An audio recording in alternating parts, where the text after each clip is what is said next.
So ngayon, kapabalik ko lang ulit and nagtanggal na ako ng wig at nagtanggal na ako ng damit. So ayan, vegetable mode ulit tayo. Ngayon, magta-transform tayo from yung makeup look na to into something na masasabi natin na pwede sa gabi or date night look. So, ready na kayo? So ngayon, ang gagawin ko muna is gagamit ako nito. This one is 263. This one is also a single pan eyeshadow from Gladking. So 45 pesos lang siya. So, gagamit tayo ng brush sa pang-apply. Focus tayo dun sa may center lid.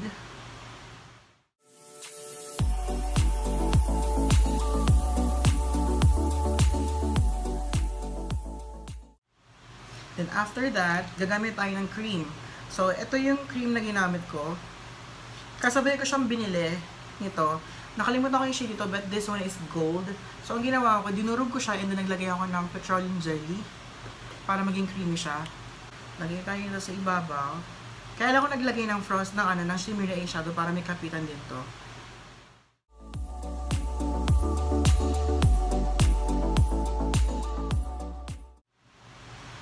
Ayan.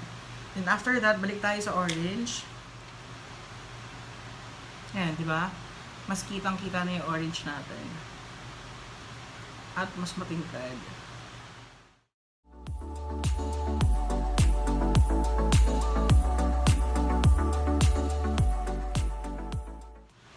So after that, gagamit naman tayo ng eyeshadow na to. Kasi hindi ko alam kung anong shade ito eh. Pero it's from Jazzy France. Lagay tayo sa outer and inner sa may transition area.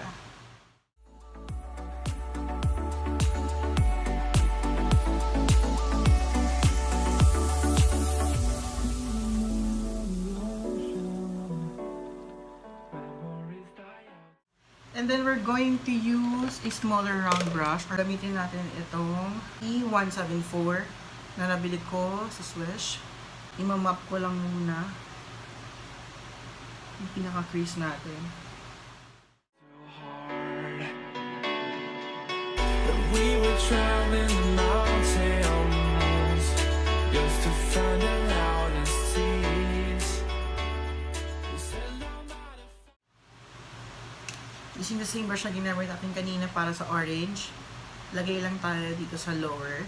So ngayon, pag ang technique, pag naglalagay kayo sa lower is, kapag nag-swatch kayo ng eyeshadow like this, i-flip nyo siya, para habang nag-apply kayo sa baba is alam nyo yung nakasalo, yung pinaka-bristles ng mga brushes nyo.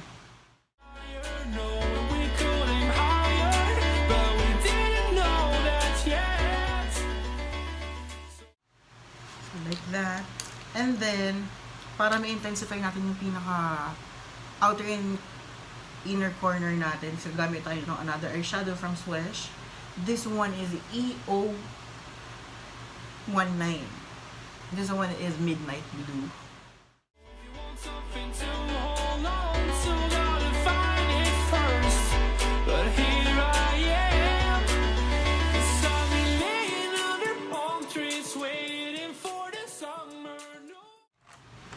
So ngayon gagamitin ko na itong Essence Gel natin, gel pencil, para sa ating waterline.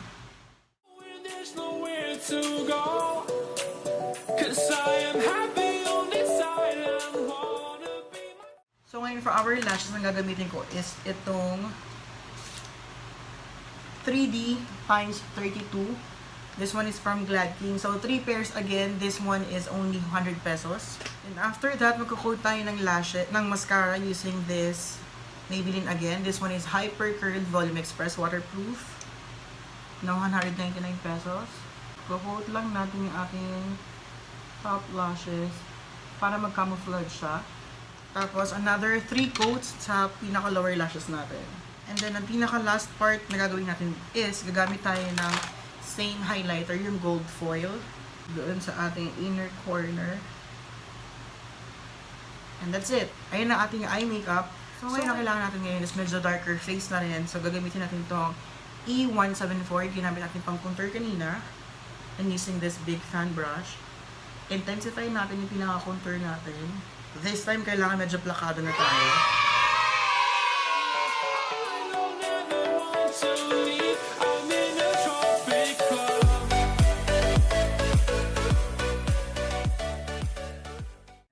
after that, babalik tayo sa paglalagay ng ating bronzer. Pero bronzer na lang, hindi na ako mag-blush. So, using this Suesh again, na nabili ko ng 2 for 150. Top of the contour. Kailangan this time chiseled na yung face natin.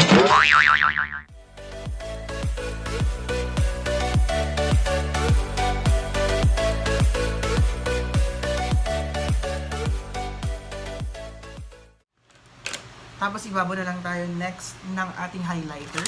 Using the gold foil again from Nichido. This time papaabutin ko na yung highlighter ko hanggang dun sa pinaka-top ng cheek.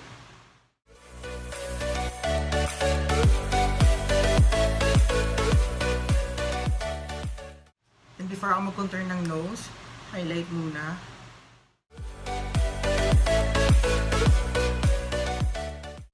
So ngayon back to our nose line. Ang gagawin 0174.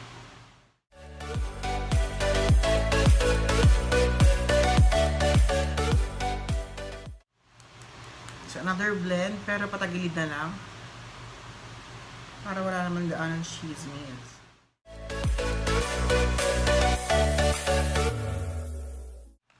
So, syempre ayun guys, kapag nag-heavy eyes ka, minsan mas okay na rin kapag kino-complement mo siya with something heavy sa lips nyo.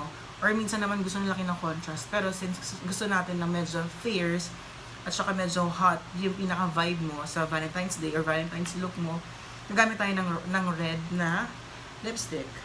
This one is Everbelena Advanced Metallic Lipstick. So, nabili ko siya ng sale kanina. So, 110 na lang siya from 180 na original price. This one is high heel. So, super ganda pala ng nina.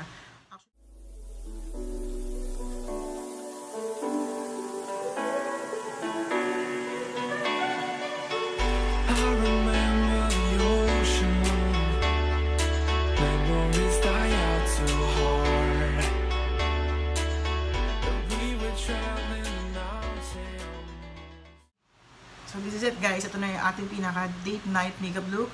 So babalik ako para ipakita na naman sa inyo kung aking peg later. So ito guys, ito na po yung ating final look. Ito na yung ating date night look or heavy makeup or heavy version ng ginawa natin kanina.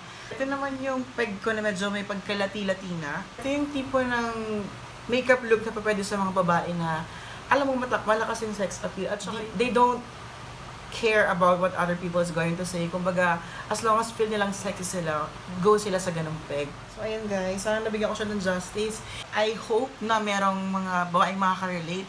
Babaeng mga gusto na nila maging sexy, gusto na nila maging maganda. Sila yung mga babae na hindi kailangan magpaka-conservative or what. Kasi syempre, iba-iba yung tipo ng babae. I hope na meron magkagusto sa inyo. Alin man sa dalawa, kung kayo yung tipo ng medyo parang pa-baby side or medyo, alam mo yun, simple lang, pero nasa loob yung kulo. Or kayo yung mga mahilig mag-flaunt ng mga assets nyo or what. So, parang ganitong peg. So, I hope guys na nakapag-share ako sa inyo ng mga informations and also mga products na pwede nyo mabili at pwede nyo ma-avail na pasok sa budget nyo na 199 pesos and below, especially sa mga estudyante. Tsaka sa mga nanay natin na medyo isinisingit na lang yung pag-makeup or yung pagbili ng makeup sa budget para sa bahay. So, ayun guys. I hope nagustuhan niyo siya. And if ever guys, you are new to my channel, please give me a thumbs up or subscribe to my channel. And if ever you have something to say, you have something to comment, you have any suggestions, you are free to do so. And then, if meron po kayong gusto i-request sa akin look for the next video of mine is comment lang din po kayo. So ayun guys, thank you guys for watching.